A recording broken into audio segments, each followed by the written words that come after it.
Alors la médiation, ça existe en droit du travail, c'est prévu par le code du travail, c'est pas très souvent mis en place, hein. En général, on est plutôt sur les ruptures conventionnelles, c'est-à-dire qu'on arrive à un tel stade qu'on se sépare, de manière, plus ou moins amiable. Dans l'administration, c'est un process extrêmement nouveau. Elle est mise en place pour plusieurs choses, hein, pas forcément pour traiter le harcèlement moral, mais pour en rester sur ce sujet-là en particulier, il faut savoir que, à l'étranger, notamment au Québec, ça avait été mis en place depuis assez longtemps, ça ne fonctionne pas du tout. Et je suis moi-même assez circonspecte sur les effets de la médiation, parce que pour qu'elle soit utile, il faut qu'elle intervienne très en amont. Ça veut dire prise de conscience en interne de ce qui est en train de se passer et mettre fin au conflit immédiatement. Ça veut dire croire la victime, enfin donner du crédit à ce qu'elle dit et accepter que le système se remette en question pour interroger les parties réciproquement et les mettre autour d'une table. En général, la médiation, elle intervient beaucoup trop tard et on n'en est plus au stade de la médiation, on en est au stade de la réparation, hein, et de la culpabilité. Voilà, c'est-à-dire que les parties sont tellement déchirées, si vous voulez, quand on est allé trop loin dans le préjudice, on ne peut plus médier, c'est pas possible.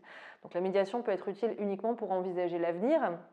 Il y a quelques ministères qui ont mis ça en place, où on essaye de réfléchir à comment faire en sorte que la personne se reconstruise professionnellement, mais on ne peut pas occulter la partie destruction. Ça, c'est pas possible, parce qu'on ne peut pas demander à quelqu'un qui a autant souffert de s'asseoir sur la reconnaissance de ce qui s'est passé ou la réparation. La réparation qu'ils demandent d'ailleurs, elle n'est pas souvent pécuniaire, elle est réparation de leur dignité. Voilà, encore une fois, c'est la reconnaissance officielle de ce qui s'est passé. La médiation qui interviendrait un peu en milieu de cursus, hein, c'est-à-dire le process est déjà pas mal amorcé, mais on n'en est pas encore au stade de destruction intense, c'est très compliqué parce que la médiation, qui est médiateur? Si c'est en interne, c'est comme en entreprise le salarié, l'employeur, ou en administration l'agent et le système, on se doute bien que le rapport est totalement disproportionné.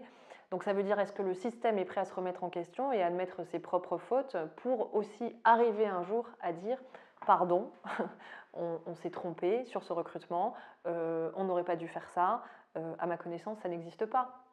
On essaie plutôt d'étouffer les affaires et c'est un peu malheureusement un des objectifs des médiations, c'est de garder les choses en interne, faire que ça ne s'ébruite pas et c'est rarement curatif pour la personne qui souffre. Donc c'est plus une méthode managériale de plus quand ça reste en interne pour tenter de calmer un peu le jeu. Voilà.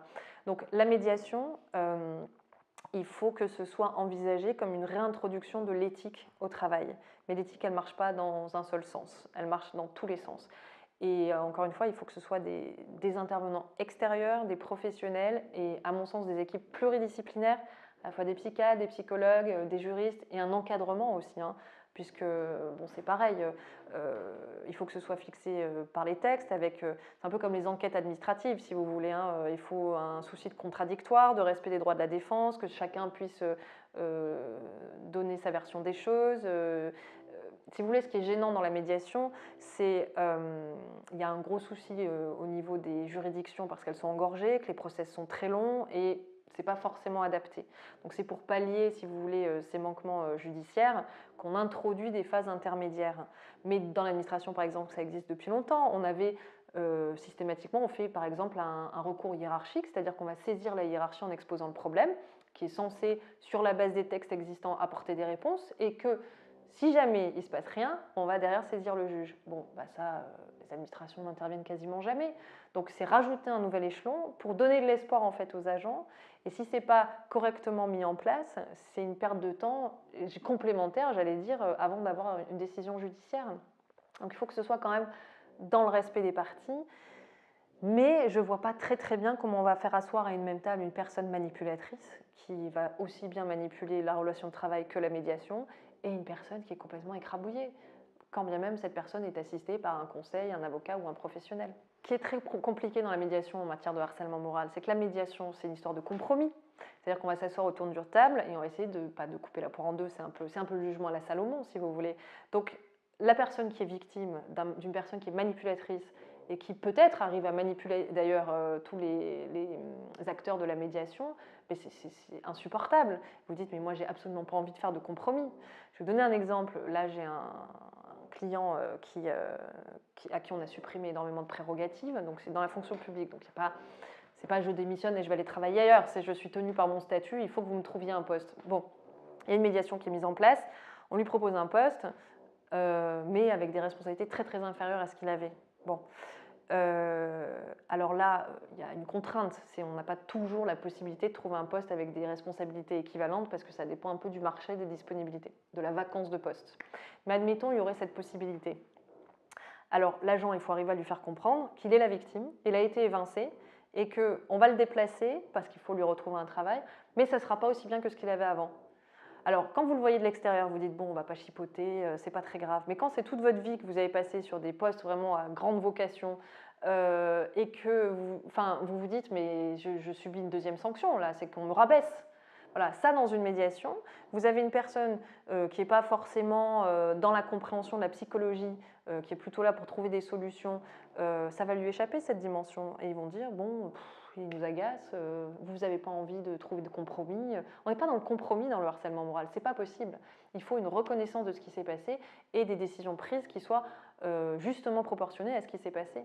Je pense qu'il y a une méconnaissance, si vous voulez, aussi bien dans les médiations que dans le système judiciaire, global, hein, y compris parfois par les officiers de police qui enquêtent sur le plan de l'infraction pénale, il y a une méconnaissance des conséquences du harcèlement moral et de la violence de ce que ça implique et du caractère très très pervers non visible. Et tant qu'on n'a pas cette prise de conscience qu'on peut détruire des gens avec des comportements et des mots, c'est très difficile en fait d'appréhender les situations. Si les ressources humaines faisaient vraiment leur mission de contrôle dans les services et les rapports humains, des recadrages de comportements anormaux, une vraie compréhension des relations humaines et faire des réunions très très en amont pour essayer de diagnostiquer ce qui ne va pas. On ne peut pas laisser des gens à responsabilité managériale qui ont des comportements pervers. Ça vous tuez un service. Et c'est un non-sens managérial. Voilà. Et si déjà ça s'était mis en place, je pense qu'on éviterait beaucoup de drames sans aller en plus jusqu'à la médiation ou au judiciaire. Alors vous avez d'autres pays, par exemple, je pense à l'Australie, où ils ont une autorité administrative indépendante qui peut être saisie aussi bien par un salarié qu'un agent administratif, qui n'a pas de pouvoir de sanction mais qui fait des préconisations, des recommandations, qui a une procédure contradictoire un peu juridictionnelle et qui émet donc des rapports. Et ça a un effet dissuasif parce que ça fait très mauvaise presse pour les administrations et les entreprises d'être attraits devant cette espèce d'autorité administrative indépendante. Et à mon sens, c'est extrêmement intéressant. J'ai eu la chance de rencontrer un des juges qui y siège. C'est très intéressant comme autorité parce que vous avez la même symbolique qu'en justice, hein, la sensation d'être entendu de manière totalement impartiale, ce que ne donne pas la médiation.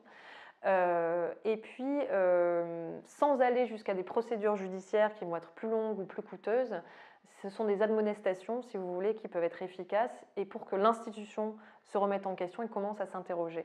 Parfois, vous avez une victime et parfois, vous en avez beaucoup. Voilà, et tant qu'il n'y a pas ces interrogations en interne et qu'on met la poussière sous le tapis et qu'on fait comme si ça n'existait pas, ou qu'on persiste à penser que c'est parce que les gens sont fragiles qu'ils tombent, on ne réglera pas le problème.